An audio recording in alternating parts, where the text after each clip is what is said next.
பலருக்கும் தெரியாத இந்த மாபெரும் பைபிள் ரகசியத்தை இப்போது தெரிந்து கொள்ளுங்கள். இயேசு கிறிஸ்துவின் மீதான நமது விசுவாசத்தை அதிகரிக்கும் இந்த ஆன்மீக ரகசியத்தை இந்த வீடியோவில் முழுமையாக பாருங்கள். இந்த வீடியோ உங்களுக்கு ஆசீர்வாதமாக இருந்தால் மறக்காமல் லைக் செய்யுங்கள், ஷேர் செய்யுங்கள்.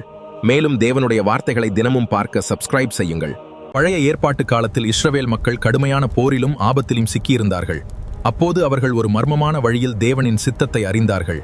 தேவனோடு நேரடியாக பேச பிரதான ஆசாரியர்கள் பயன்படுத்திய அந்த ஒளிரும் மர்ம கற்கள் பற்றி உங்களுக்கு தெரியுமா?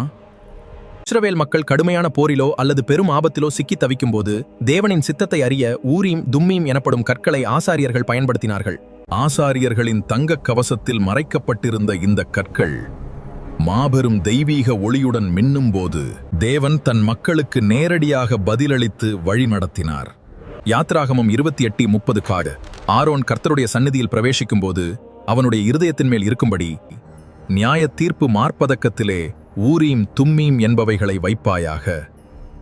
எண்ணாகமம் 27:21 அவன் ஆசாரியனாகிய எலெயாசாரின் முன்பாக நிற்க கடவன்.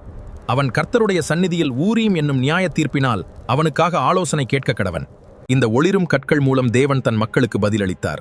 போர், ஆபத்து, முடிவெடுக்க முடியாத நேரங்களில் மக்கள் தேவனின் வழிநடத்தலை பெற்றார்கள். ஆனால் கிமு 586 அனைத்தும் மாறிவிட்டது. பாபிலோனியர்கள் எருசலேம் ஆலயத்தை அழித்தார்கள். அந்த நேரத்தில் உடன்படிக்கை பெட்டி, ஆசாரிய பொருட்கள், ஊரீம் தும்மீம் இவற்றில் பலவும் காணாமல் போனதாக நம்பப்படுகிறது. தேவனின் பதிலை வெளிப்படுத்திய அந்த கற்கள் திடீரென வரலாற்றிலிருந்து மறைந்து போனது. பின்னர் தேவன் தீர்க்கதரிசிகள் மூலம் பேச ஆரம்பித்தார். அவருடைய வார்த்தைகள் மக்களை வழிநடத்தின. பரிசுத்த ஆவியின் வழிநடத்தலும் வேதாகம வசனங்களும் தேவனின் சித்தத்தை வெளிப்படுத்த ஆரம்பித்தது. எஸ்ரா 2:63 ஒரு ஆசாரியன் ஊரீம் தும்மீம் கொண்டு எழும் வரை என்று எழுதப்பட்டுள்ளது. பல கிறிஸ்தவர்கள் நம்புவது இன்று நமக்கு ஊரீம் தும்மீம் தேவையில்லை, ஏனெனில் இயேசு கிறிஸ்துவே நம்முடைய நேரடி வழிகாட்டி. ஒரு காலத்தில் கற்கள் மூலம் பேசின தேவன் இன்று தனது குமாரனாகிய இயேசு கிறிஸ்துவின் மூலம் உலகத்தோடு பேசுகிறார். அவரின் அன்பு என்றும் மாறாதது. அவரின் கிருபை இன்று உங்களையும் தொடுகிறது. இன்று நீங்கள் சத்தத்தை கேட்கிறீர்களானால் உங்கள் இருதயங்களை கடினப்படுத்தாதிருங்கள்.